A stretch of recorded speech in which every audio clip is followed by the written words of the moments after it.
Welcome to argumentative Indian में आपका स्वागत है। दुनिया वैसे तो हमेशा इसी नियम पे काम करती रही है। जो नियम जंगल का नियम होता है, जिसके पास पावर होती है वो उसको दबाता है जिसके पास पावर नहीं। और आजकल ये कुछ खुल्लम खुल्ला चल रहा है।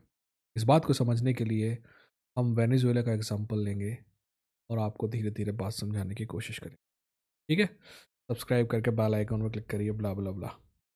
इस पूरी बात को समझने के लिए एक बहुत से सिंपल पर एक अनकंफर्टेबल सच से शुरुआत करनी पड़ेगी। दुनिया वैसे नहीं चलती जैसे स्कूल या यूनिवर्सिटी में पढ़ाया जाता है। दुनिया रूल से नहीं, मॉरल से नहीं, इंस्टीट्यूशन से नहीं, दुनिया माफिया की तरह चलती है। जो ताकतवर है वही तय करता है कि रिसोर्स किसके होंगे, और वायलेंस तय करता है कि शर्तें क्या होंगी।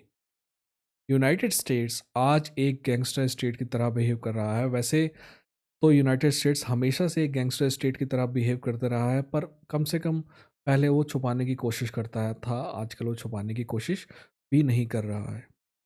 और जब हम यूनाइटेड स्टेट्स की बात करते हैं तो हम वहाँ की सरकार की बात करते हैं, वहाँ के लोगों की नहीं। आपको हमेशा लोगों और वहाँ की सरकार में फ़र्क करना समझना पड़ेगा। आप किसी सरकार से नफरत कर सकते हैं, लोगों से नहीं। ठीक, इसीलिए हिटलर बुरा है, पर जर्मनी की जनसंख्या को फिर भी हमने माफ़ कर दिया।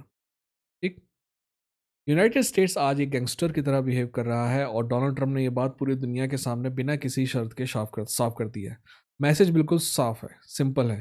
तुम वही करोगे जो माफिया माफिया बॉस कहेगा। अगर नहीं किया तो ये तो या तो तुम्हें हटा दिया जाएगा, या किडनैप कर लिया जाएगा, या फिर मारा भी जा सकता है। फर्क नहीं पड़ता कि तुम दुनिया के किस कोने में हो, फर्क नहीं पड़ता कि तुम वेस्टर्न हेमिस्फीयर में हो या नहीं। ट्रंप के अंडर कहीं भी कोई भी सेफ नहीं है। ये कोई नई बात नहीं है, ऐसा लंबे समय से होता है। फ़र्क बस इतना है कि ट्रंप के साथ मास्क पूरी तरह उतर चुका है।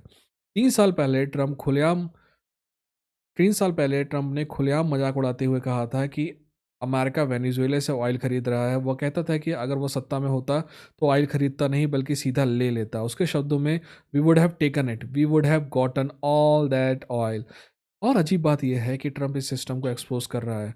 वह दिखा रहा है कि दुनिया असल में कैसे चलती है। ये एक नंगा इंपीरियलिज्म है, नेकेड इंपीरियलिज्म है। कोई प्रिटेंस नहीं, कोई जस्टिफिकेशन नहीं, बस ताकत। देखिए, हम एक ऐसे दौर में आज आ चुके हैं जहां एम्पायर का डेकेडेंट फेज चल रहा है। ये किसी भी एम्पायर का अंतिम फेज होता है, जहां पे वो ज़्यादा ही एग्रेसिव हो जाता है और अपनी चीज़ों को छुपाए बिना करने लगता है, और इसी के बाद उसका अंत होता है। एक ऐसा दौर जहां से वापस जाने का कोई रास्ता ही दिखाई नहीं देता। ट्रंप खुद भी वापस नहीं जाना चाहता। ये एक नए एरा की शुरुआत है जहां खुलेआम कहा जाता है कि वेस्टर्न हेमिस्फीयर खास तौर पर और असल में पूरी दुनिया यूनाइटेड स्टेट्स की प्रॉपर्टी है। अगर कोई लीडर वॉशिंगटन की बात नहीं मानेगा तो उसे हटा दिया जाएगा। और अब इन सब के बीच यूरोपियन लीडर आज भी डोनाल्ड ट्रंप का साथ दे रहे हैं। वैसे यूरोपियन लीडर की बात अकेली नहीं है, आपके आस पड़ोस के भी लोग हैं, वो भी उन्हीं का साथ दे रहे हैं। उन्हीं की बात नहीं है, आपके देश में भी बड़े पावरफुल लोग हैं जो उन्हीं का साथ दे रहे हैं। क्यों दे रहे होंगे? पूछेगा कभी मिले उनसे तो। खैर, ये सब काम करके ये सारे के सारे जो लोग हैं वो अपनी ही कब्र खोद रहे हैं, क्योंकि यह वेनेजुएला पे रुकने वाला नहीं है। ट्रंप पहले ही ग्रीनलैंड की बात कर चुका है, कोलंबिया को धमका चुका है, क्यूबा को ओपनली टारगेट कर रहा है। ट्रंप सिर्फ एक आदमी नहीं, वह उससे भी बड़ी मिलिट्री पावर का मुखिया है जो इंसानी इतिहास ने कभी देखी नहीं। अमेरिका के पास 800 घोषित बेसेस हैं, और अघोषित बेसों की तो बात ही नहीं है। ट्रिलियन डॉलर मिलिट्री बजट है। कांग्रेस के बजट का आधा हिस्सा सेना पर जाता है। अब यह डेमोक्रेसी नहीं, स्ट्रेटोक्रेसी है, जहां मिलिट्री ने स्टेट को टेक ओवर कर लिया है। ट्रंप खुलेआम कह रहा है कि ग्लव्स ऑफ हो चुके हैं। अगर तुमने आदेश नहीं माना तो पूरी दुनिया यूएस की रात देखेगी।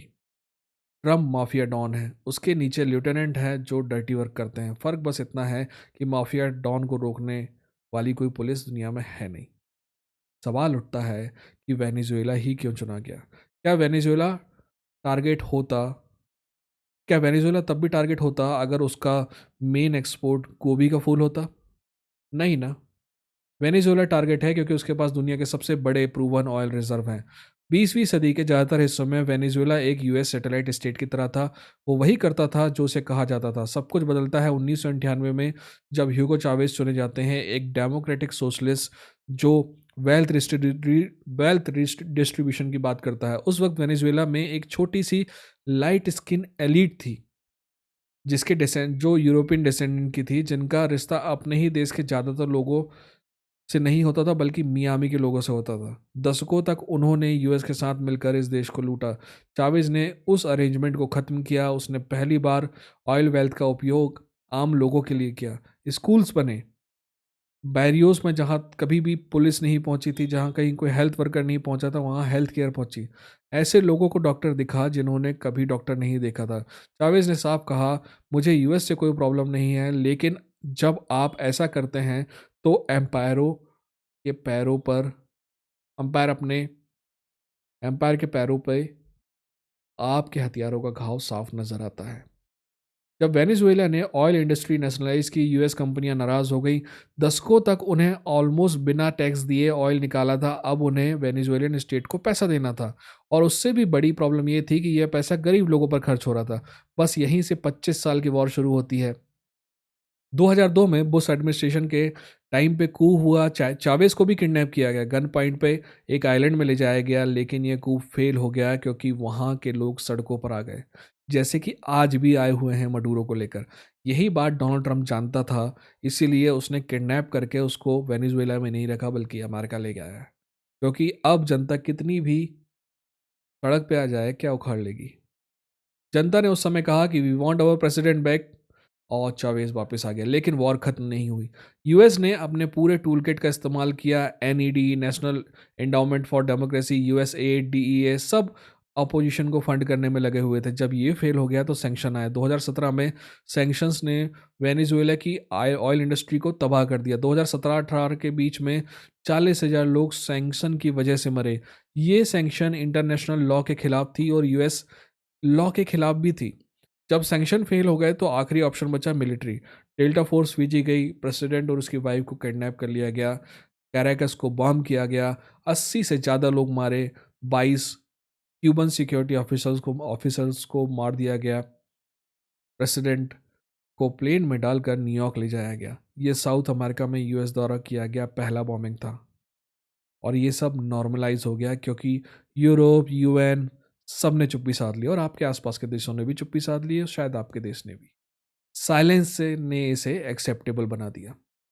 अब सवाल आता है कि आगे क्या। उम्मीद है कि यूएस एक बहुत खराब इंपीरियल पावर है। 1945 के बाद उसने कोई वॉर सही मायने में नहीं जीती। कोरिया में वो नहीं जीत सके, वियतनाम में वो हार का सामना करना पड़ा, लीबिया डिजास्टर रहा, इराक भी डिजास्टर रहा, अफगानिस्तान में 20 साल के बाद भाग गए, वेनेजुएला में भी वे कंट्रोल नहीं कर पाए, फिगर हेड को हटा दिया, लेकिन गवर्नमेंट तो अभी भी वही है। फुल इन्वेजन नहीं करते क्योंकि उन्हें वियतनाम स्टाइल रेजिस्टेंस का डर है। वेनेजुएला में मिलियंस की सिटीजन मिलिशिया है जिन्हें चावेज ने सालों पहले तैयार किया था, लेकिन इसका खात्मा नहीं है, ये सिर्फ शुरुआत है। ट्रंप का नया नेशनल सिक्योरिटी स्ट्रेटेजी मोन्रो डॉक्ट्रिन को रिवाइव करता है। मैसेज वही है, वेस्टर्न हेमिस्फीयर हमारा है। रोजवेल्ट की तरह अगर कोई गवर्नमेंट अमेरिकन इंटरेस्ट के खिलाफ गई तो उसे हटाया जाएगा। क्यूबा ओपनली नेक्स्ट बताया जा रहा है। मार्को रूबियो का पर्सनल एजेंडा जो है, कोलंबिया भी लिस्ट में है। पॉइंट सिंपल है, अगर तुम माफिया बॉस हो तो तुम किसी की बात नहीं मानोगे, और जब तक तुम हो तो कोई और सेफ नहीं है। सबसे डिस्टर्बिंग बात अंत में आती है, हम अपने बच्चों को क्या सिखा रहे हैं। हम कहते हैं कि काइंड बनो, केयरिंग बनो, अल्ट्रुइस्टिक बनो, फिर वो देखते हैं कि दुनिया का सबसे ताकतवर आदमी उन्हें बता रहा है कि एक्चुअली जंगल का ही रूल जो है वो चलता है। जो ताकतवर है वो सही है। प्रेसिडेंट किडनैप होना नॉर्मल हो गया है, जेनोसाइड नॉर्मल हो गया है, इंस्टीट्यूशंस टूट रहे हैं, वर्ल्ड वॉर जैसी कंडीशन बन रही है, लेकिन ये इनएविटेबल नहीं है।